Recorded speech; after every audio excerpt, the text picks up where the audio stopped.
Salut tout le monde, j'espère que vous allez bien les amis. On est parti ce soir pour un débrief de cette 22e journée de Liga qui est opposée donc au Osasuna, au Real Madrid. C'était un déplacement compliqué pour les merengues. On sait notamment que cette équipe d'Osasuna, elle pose régulièrement des problèmes aux grosses écuries du championnat. Elle avait d'ailleurs pris des points au match aller au Bernabeu sur un score nul de 1 partout. On avait en plus de ça quelques absents côté merengue. C'était la dernière répétition avant le grand retour de la Ligue des Champions dans 3-4 jours maintenant face à Liverpool. Donc voilà, c'était un match dans un contexte un petit peu particulier avec évidemment l'envie pour le Real de mettre aussi la pression sur le Barça qui jouera demain. Donc le job a été fait par les merengues. Une victoire 2-0 ce soir du côté de Pampelune face à Osasuna au terme d'un match qui n'a pas été un match spectaculaire mais qui a été un match plutôt intense. On va dire ça comme ça parce qu'on a vu beaucoup d'engagement physique, énormément de duels, pas mal de fautes aussi, pas mal d'altercations entre certains joueurs. Et puis on a vu quand même une équipe du Real qui, je pense, en termes d'occasion franche et d'occasion nette, a dominé son adversaire, même si c'est vrai qu'Osasuna aussi s'est créé des occasions ce soir.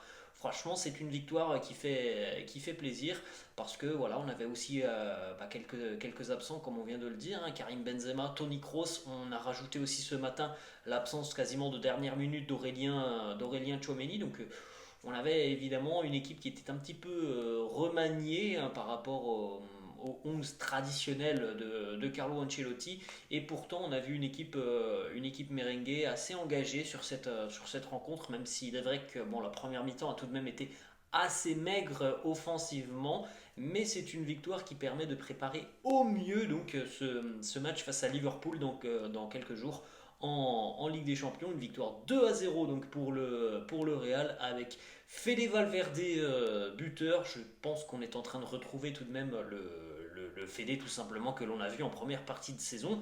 Il a eu un petit peu une petite période de moins bien sur le mois de janvier. Là, ça fait quelques matchs, notamment sur le Mondial des clubs, qu'on retrouve du très très bon Fede Valverde. Et puis en toute fin de match, quasiment au bout du temps additionnel, le but de Marco Asensio, bien servi par le jeune Alvaro Rodriguez qui venait d'entrer en jeu même pas 5 minutes auparavant. Donc voilà, c'est une victoire quand même pleine de caractère parce que ce fut difficile aujourd'hui, enfin ce soir du côté d'Osasuna. Les trois petits points que je voudrais ressortir de cette rencontre, c'est déjà comme on l'avait fait, notamment pour le mondial des clubs et le but de Sergio Arribas. Et bien ce soir, c'est Alvaro Rodriguez qui a eu, on va dire ça comme ça, mais son petit moment de gloire puisqu'il entre en jeu à 87e à peu près. Il remplace Rodrigo qui a vécu un match tout de même assez compliqué aujourd'hui. Rodrigo, même si voilà, on l'a vu très, très mobile, faire beaucoup d'appels. Il est vrai que voilà, il n'a pas touché énormément de ballons. Il a été remplacé donc en toute fin de rencontre et le jeune Alvaro Rodriguez, il a fait vraiment de très bonnes choses sur les 5-6 minutes qu'il a eu. Il est vrai que il y a cette passe décisive en fin de match pour Marco Asensio avec une récupération de balle très autoritaire, franchement, sur un défenseur de Osasuna. Et puis aussi, juste avant, 2 minutes auparavant, c'est un but, enfin c'est une passe D aussi d'Alvaro Rodriguez pour Vinicius. Au final, ça a été refusé pour un hors-jeu, mais voilà, il avait donc offert quasiment deux passes D en l'espace de 2 minutes. L'une a été refusée pour hors-jeu, 1 minute plus tard. Bis repetita avec, comme je l'ai dit, pour ceux qui n'ont pas vu, une récupération de balles dans les pieds très autoritaire, où le joueur d'Osasuna a terminé tout simplement par terre. On rappelle que c'est un jeune joueur qui a 18 ans, Alvaro Rodriguez, donc voilà, une entrée très très positive, ça on peut le signaler. Le deuxième point que je voudrais mettre en exergue ce soir, c'est encore une fois la prestation de Vinicius. Alors c'est global. Vinicius aujourd'hui, c'est évidemment l'homme qui a fait quasiment toutes les différences, et de par son côté, de par lui presque, que toutes les situations chaudes sont arrivées. Mais encore une fois, on a vu l'arbitre qui franchement parfois a été un petit peu surprenant dans ses décisions envers Vini. Alors il est vrai aussi que je pense que Vini a des choses à se reprocher sur la fin de première période. Il y a eu, pour ceux qui ont vu le match, il y a eu des insultes, ça n'a échappé à personne. Moi je parle pas espagnol, mais bon, j'ai très, très bien compris par contre ce qu'avait dit Vinicius à l'arbitre. Ça sera peut-être d'ailleurs revu par la commission de discipline. Et puis voilà, il y a eu aussi parfois le fait que Vinicius attende beaucoup trop la faute sur la première période. voilà, c'était assez particulier. Le match de Vigny, on en parlera dans quelques instants. Ensuite, on a aussi le troisième point que je voulais mettre en vue ce soir. C'était voilà, vraiment ce déséquilibre parce que le Real ce soir n'a existé que du côté gauche. Absolument rien à droite. C'était assez flagrant ce soir. Tout est passé du côté de Vinicius. Et c'est vrai que c'est quand même beaucoup plus simple pour l'adversaire parce que on voit bien que Vinicius maintenant il est pris déjà depuis de nombreuses semaines, voire de nombreux mois, il est pris à la gorge. Et c'est vrai que côté merengue, on n'a pas su vraiment diversifier le jeu et je pense que ça aurait pu être une arme ce soir face à cette équipe d'Osasuna. Voilà les amis les statistiques de la rencontre. 4 tirs cadrés pour le club de Pampelune, 6 pour le Real. En termes de tirs, on est à l'égalité.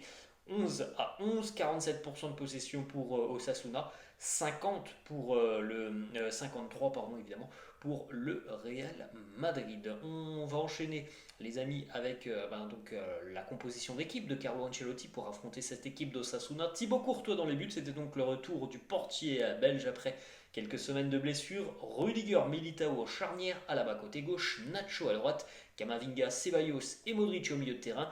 Et puis donc en attaque, Vinicius, Rodrigo, Valverde. En ce qui concerne Thibaut Courtois, il n'y a pas vraiment d'énormes arrêts de Thibaut Courtois. Il a eu du travail, mais il n'y a pas des arrêts qui sont monstrueux.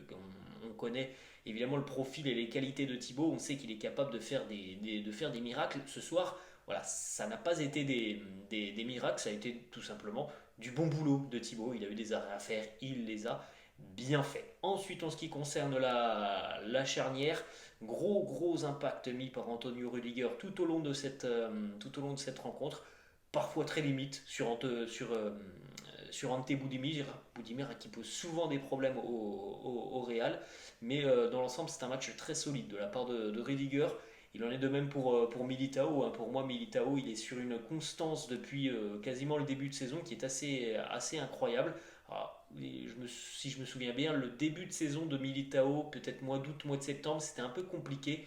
Mais quand même, depuis quelques mois, pour moi, Militao est le vrai patron de cette défense. Il a eu aussi l'intelligence d'assumer ce rôle parce que il ne faillit pas tout simplement Eder Militao. Et en plus de ça, on le voit aussi parfois être très bon relanceur. Donc ça peut être une arme sur des ballons longs. On l'a vu notamment en première période. Nacho a fait un match très sérieux défensivement. Évidemment, comme d'habitude avec Nacho, on est toujours surpris du rendement de Nacho, alors que voilà, il est titulaire une fois tous les 3 ou 4 matchs, mais à chaque fois qu'on fait appel à lui, c'est quand même un joueur qui se dépouille pour le maillot. Après, bon voilà, on va pas se mentir, offensivement, c'est proche du néant en ce qui concerne le latéral espagnol. De l'autre côté, David Alaba, très en difficulté, j'ai trouvé en première période David Alaba. En revanche, une énorme activité en seconde mi-temps, notamment offensivement. Et c'est ça aussi qui pose un petit peu problème parce que je trouve que David Alaba a quand même été très laxiste défensivement. Il y a eu pas mal d'espace dans son dos en seconde mi-temps, mais s'il y a des espaces, ça veut dire il était présent offensivement. Il a beaucoup apporté le surnombre offensivement, notamment en seconde mi-temps.